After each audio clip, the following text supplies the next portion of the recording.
Hello, everyone, and welcome back to Rivet and Clank. So, we got Clank out, and now it's time to go find the rest of our crew. It is kind of it is kind of fun how like Clank and what's the other robot's name? Kit.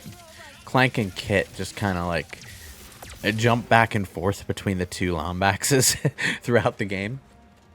So you get to see them both interact with both, you know? That is cool. I kind of wonder, like, if there would be more. I was kind of expecting there to be more interaction between Rivet and Ratchet, to be honest, but that hasn't really been a thing at all throughout the game. Like they've talked like maybe twice. Well, they're probably saving that for like next game, to be honest. Yeah, You know, where both characters are in the same place more. that makes a decent amount of sense. I actually wouldn't be surprised if in the next game they just let you pick and choose who you're going to play and when. But, you know, we're here introducing the new character, so we need to have time alone with that new character in an obligatory fashion so that, you know, she has time to establish herself as a character in the story. That makes sense. If they were to pick and choose, though, I wonder how they would differentiate the two, because like they are Exactly the identical same. characters gameplay wise. That is something that I know Sonic struggled with, was making the like Sonic and Shadow distinct, because in Sonic Adventure 2 they literally played exactly the same. Well, in Sonic Adventure 2, all the characters literally played exactly the same as the equivalent character on the other side. Yeah, but Shadow was the only. Oh no, there was Rouge, but like, I'm gonna like Tails be rude and for a minute to the four Rouge stands out there, and say that nobody really gives a crap too much about Rouge. So, well, you know, there was also Eggman and Tails being the same too, which is yeah, always weird, but you know. yeah. The one time Eggman got to be distinct, it was because of a level gimmick rather than him being, like, unique in any way. I mean, technically speaking, it's more Tails is copying Eggman's gameplay style in that regard. So, Yeah, I know. But the point was, like, both campaigns had three characters who were identical functionally to the other campaign's three characters. Yeah, but so I guess the point where I'm trying to get is that Shadow was the only one to be a major player in later games, like the only character to have sustained large popularity. And they struggled to make Shadow have a unique identity from Sonic. I wouldn't say Like they really struggled. It's more like for the first two games, Shadow was a thing. He was very specifically, you know, part of a team of three that had three characters who were more or less identical to the three characters in another team. It was either Sonic Adventure, where you had the two campaigns, or it was Sonic Heroes, where you had four campaigns with three characters each, and they all served the same three purposes. And the only difference was that, like, the different teams had different attacks, you know, but it was mostly the level design that was different. So like the first time they tried to make him unique, it was entirely in a game where Shadow was the only playable character anyway, and it didn't really matter that he be distinct from Sonic. Well, I think it did matter, because why make it a spin-off if Well, Shadow controls exactly like Sonic? You know? I mean, he still did, but like, Well, if he plays exactly like Sonic, yeah, is a better way to the say things that. that the things that they really focused on in Shadow the Hedgehog were like the gunplay, because ooh, edgy, and the mission structure. Not so much Shadow being different from Sonic. Like they leaned into the idea that Shadow was an edgy character, and ooh, so they had him say damn a few times and gave him a bunch of oversized guns, and a couple of vehicles that sucked because they couldn't be bothered to make them control in a fun way, I guess. But Vehicles was always like the most half-assed aspect of Shadow the Hedgehog, and that game was half-assed in a lot of ways. But vehicles to me in that game always felt the most like they were doing something because it was popular in other games versus something that made sense in the in the game itself. I mean, it makes plenty of sense to have Shadow do vehicle stuff because, like, when you think about it, like he's already on like jet skates, so he's used to using like machines for mobility purposes. That's kind of built into the character. The problem with the vehicles in Shadow the Hedgehog in particular was that they were badly designed and controlled like ass. Even the vehicles in fucking Sonic 06 were more fun to use than the ones in Shadow the Hedgehog. But like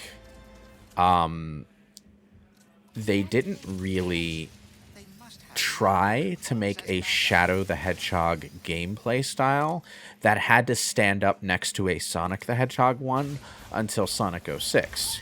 And, well, everything in that game struggled in some form or fashion, but they actually did kind of have some good ideas for how to do it in Sonic 06. It was just like the game attached to it was not very well thought out. So it's less that they struggled to make Shadow distinct, and more that he's just had a very bad run as far as the other creative decisions being made at the same time. So you're telling me that Sega's not good at making video games? Is the short version of this story. I'm telling you that Sonic Team is not good at making video games. Let's not conflate that with Sega in general. That is also fair, yes. Because they are two different divisions, and despite what like issues that Sega as a larger company may have from time to time, the entire studio is not Sonic Team. Yeah. And like they occasionally release other video games. Occasionally. They do at least one Yakuza game a year, you know. It's like, did they make a Yakuza game in 2021? 2021, I think they did the Judgment sequel, maybe? I'm not sure. I just know that, like, for the longest time, the Yakuza franchise has been yearly in some form or fashion, and there's always been at least one. It's an extremely easy game to do yearly. They use the same city over and over and just build on top of it every time. And they make it work. I don't want to make that sound lazy. They really do make it work.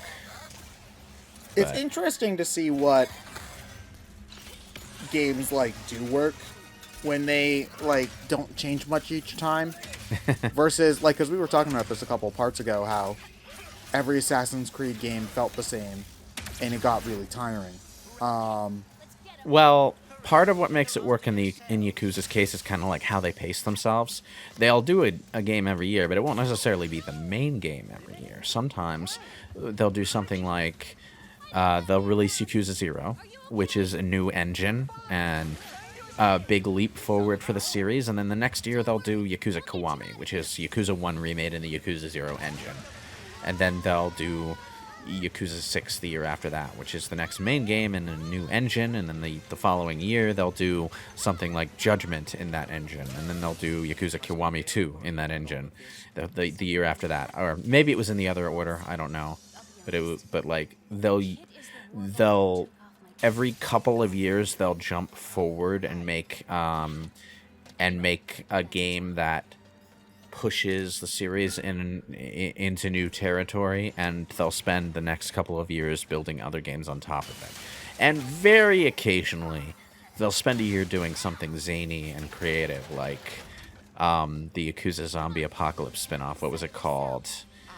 Dead Souls, I think. There was a Zombie Apocalypse Yakuza game? Yeah, on the PlayStation 3. It's actually pretty interesting because it mixes in third-person shooter elements, too.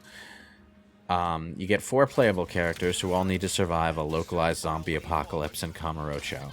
So, they basically play around with how a zombie apocalypse would work in the mechanics of a Yakuza game and how that's usually structured. So, what you get is a really fun mix of the usual gameplay loop that you expect from a Yakuza game with all of this other weird shit that comes from, the zany hypothetical concept of the Yakuza characters in a zombie apocalypse. It was also the first time that Majima was playable, so that was also fun. The thing about that game, though, is like the game itself is really good, but it's PlayStation 3 exclusive, has never been ported to anything else, and it's not optimized very well at all. So Yep, that sounds about right. it's weird though, because it's like the only game in the series that has that problem, and like, Oh, also there's the 2 Samurai spin-offs, but we didn't get those over here, so they're not as well known.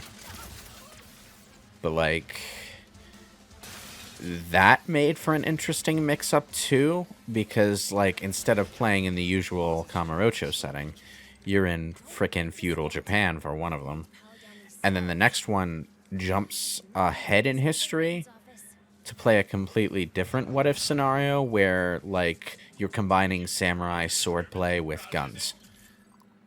Oh, like Red Steel. Oh man. Oh, Well- poor Red Steel. Oh. Oh, poor Red Steel. Not 2006 hope that oh no, the Wii is not just a casual system. Yes. It's not a stupid gimmick where you just flail your arm around and things happen. Definitely not. You can do precise sword swings and gunplay, and this is a true system for true gamer people. Look, I The would funny be... thing is that Wii Sports has more depth to its controls than Red Steel. I would be a lot more like... I would lament Red Steel's failure a lot more if Shadow Warrior 2013 didn't exist, because, like... Red Steel 2 is still a legitimately good game. It's a little wonky, but the sword play mostly works, which is kind of what you're going for in a game like that. Like, if it mostly works, then that's probably good. And, like, they clearly tried more, is the other thing. And it's just one of those things where you can tell. Well, I kind of had to, but the problem with failing once and then having to try harder the second time is that the sales of a sequel are always going to be strongly influenced by what people thought of the first game. Like, for example, Devil May Cry 2 sold like hotcakes because Devil May Cry 1 was great, and Devil May Cry 3 sold pretty poorly at first because Devil May Cry 2 was awful. So, like, you're always going to be cursed or blessed with the success or failure of the game immediately preceding a particular title in a franchise. Yeah, hold on. Did Red Steel 1 even sell well? I mean, it must have done well enough in order to get a sequel. It apparently sold at least a million copies worldwide. That's what Wikipedia says anyway. And Red Steel 2, but like when it comes to the AAA games publishing market, a million copies is like getting 100 views on YouTube.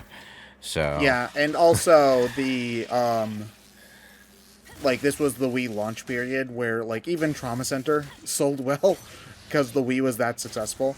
Apparently Red Steel 2 only sold about 250,000 units, which is a shame because the game is legitimately pretty decent. yeah, I mean, I don't expect it to have done well, but it should have done better than that. I think by that point, most of the market that it was trying to appeal to had already jumped ship, though, which is probably why. I mean, there was still a market for a decent sword game on the Wii, is the thing. Like that I'm pretty sure that there's is a decent sword game on the Wii. Like your only other option is Skyward Sword, and if you wanted something more action than like puzzle solving adventure, then like what are you gonna do? You know, Skyward Sword was a lot later after that. Well, no, they were about the same time because Skyward Sword was the first game with the Wii Motion Plus, and did Red Steel 2 required the Wii Motion Plus to work. Oh, that was itself a problem because like you had to buy the Motion Plus at that point. You couldn't just expect the controller to come with it built in like they did later. Yeah. I mean, that probably hurt sales a lot too. Did Skyward Sword come with the thing? I think so. It did. Oh wait, no, I remember. It came with the its own controller, the gold one. Yeah, I have that. Yeah, so that's why. Okay. Well, in any case. Have you unlocked all the weapons in the game yet? Yeah. Okay. Besides the Rhino. But that, like, basically requires a new game plus, right? No, you can get it before the final boss. Oh, really? The way they handle the Rhino unlocks in the more recent games is that you have to collect certain things that are hidden around in order to unlock it. So it's less about grind and more about exploration, which, I'm not necessarily opposed to. In the older games, it just took an absurd number of bolts to buy it.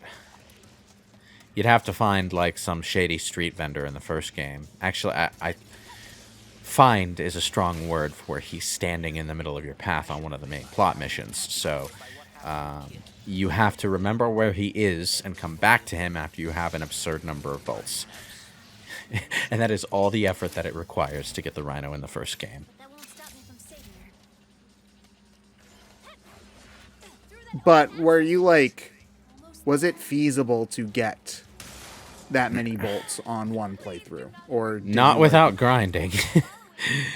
Not without grinding. You absolutely could grind. It's easy enough to just go to a planet and, crack some heads with your wrench. That'll get you a lot of bolts, but it takes a while. So most players would probably leave it for their second playthrough. That being said, it is actually worth it to get the Rhino on your first playthrough in Ratchet 1 because the final boss is really hard. Like, it's probably one of the hardest final bosses I've ever fought in a platformer before.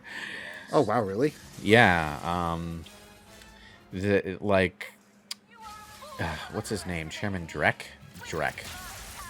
Drek is a really challenging boss to fight, just in general. He's got this big mech. You have to chase him across multiple tiers and exploding platforms, and whenever you advance from one tier of the boss to the next, the big arena that you're on actually starts to collapse, so you have to platform across the collapsing pieces and get to the next one, and because the camera is so distant, it's actually fairly easy to miss a jump and fall off and have to do the whole thing over again. But even then, when you get to the next phase, well, the boss itself is pretty challenging too. So yeah, Drek is hard, and unlike the Rhino usually makes the boss fights a total joke in most Ratchet games, but it really just makes the final boss of Ratchet 1 kind of easy. How much harder is he than the rest of the game? Because I've never really heard anybody say...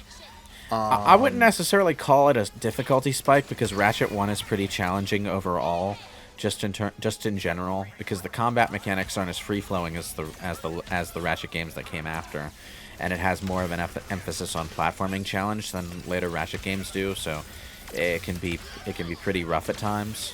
So when you get to the final boss and it's a hard final boss, well, you're kind of expecting it. It doesn't really come as a sucker punch the way like some other games would if they pulled the same thing, but it is substantially harder than the rest of the game attached to it. Which, might have also been meant... They might have also meant the final boss of Ratchet 2 to be hard as well, but by then you have the bouncer, and...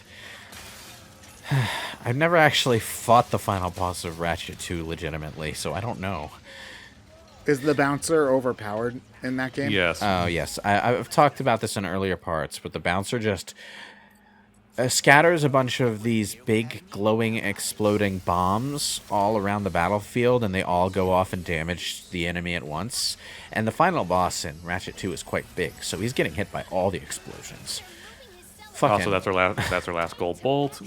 Oh, nice. You got them all? Yep. So now we have infinite ammo and infinite health if we want. Oh, excellent. I'm not going to, though, so...